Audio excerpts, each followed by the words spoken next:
tonight another of our federal delegates to provide an update on what Congress is doing to advance clean energy. He served as a majority leader in the Nevada legislature for many years, and he's now looking out for our interests in Washington, D.C. Please help me recognize Congressman Stephen Horsford.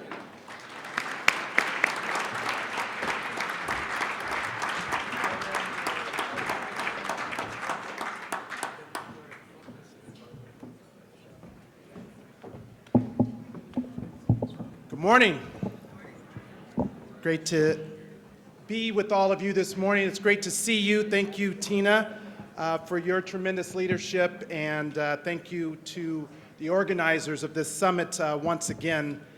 As a native of Las Vegas, I know the importance of the work that all of you do to help advance the interest of all of our constituents throughout the great state of Nevada. I want to commend Governor Sisolak and the legislature for a phenomenal legislative session around clean energy and so many other important issues. It is my belief that this was one of the most productive and progressive legislative sessions in our state's history, and I think I have some experience in being able to say that. Clark County continues to be one of the fastest growing metropolitan areas in the country, and I'm working to ensure that our infrastructure and transportation capacities meet the needs of our constituents. The work that the RTC does in our community, as well as NDOT, is crucial to this mission. RTC is also a leader in promoting green energy and technology. At a time when global temperatures are rising at an alarming rate and forest fires raging unlike ever before, transitioning to a clean energy economy is all the more essential to combating climate change. It is also great news for the state of Nevada, which is poised to be a world leader in solar and geothermal energy.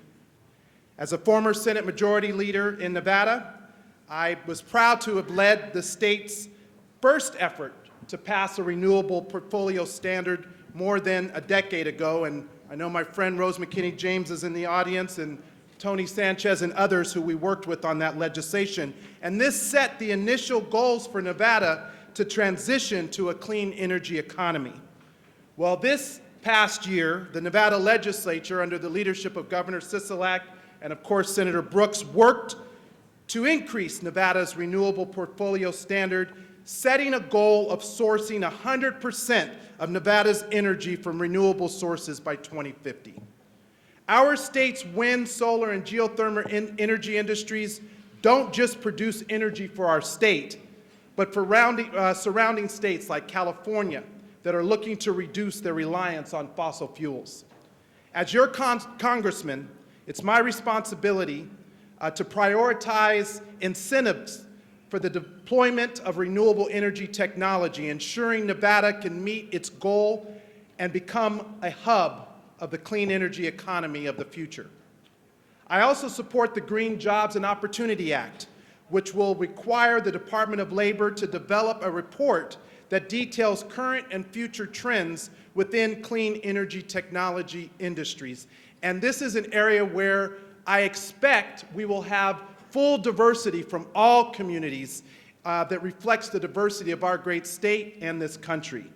The report will assess workforce shortages that need to be addressed to assure the United States can meet 100% renewable energy economy by 2050.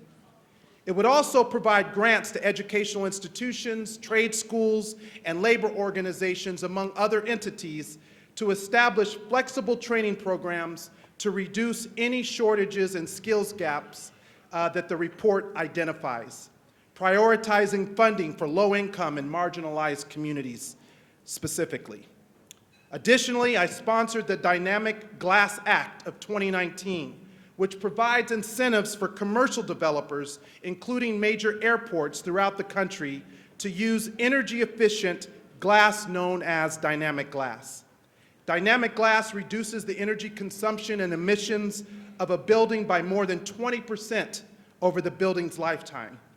We already know that climate change is an existential threat that threatens our children's futures and the futures of our children's children. So I'm grateful to all of you for holding events like this one to highlight what can be done to repair our Earth. As a member of the House Natural Resources Committee, I'm working to push Congress towards the bold action that's needed. Earlier this year, I used the committee's hearing on climate change to talk about the disparate and disproportionate impact climate change will have on Nevadans. Climate change threatens to raise our region's already unsafe temperatures and increase the frequency and intensity of wildfires across the state. It is also a tremendous threat to the safety of our public lands. Our government, Congress specifically, needs to take aggressive steps to reduce emissions and increase the use of clean, renewable energy. The cost of failing to address climate crisis will hinder future generations of Americans for decades to come. But we can do something about it, and this summit is a big part of coming up with those recommendations and solutions. And it starts with honoring our commitment to cutting carbon pollution and working with our allies to address the global threat of climate change. So when I head back to Washington, D.C. next week, I will share the work that all of your organizations are doing in this fight to fight back against the climate crisis and preserve our planet for future generations and the future of Nevada. I look forward to hearing about the ideas from today's panel, and I want you to know that my office will continue to be a partner with you in every regard as we advance federal policy that helps to complement state and local policies. Also, I want people to know that my job is not just about working at the federal level to help set those policy goals. It's also to be here providing the outreach, the education, and the direct constituent services that people need from their federal government. So if you ever have a question, you ever have an issue with any federal agency, please don't hesitate to contact my office.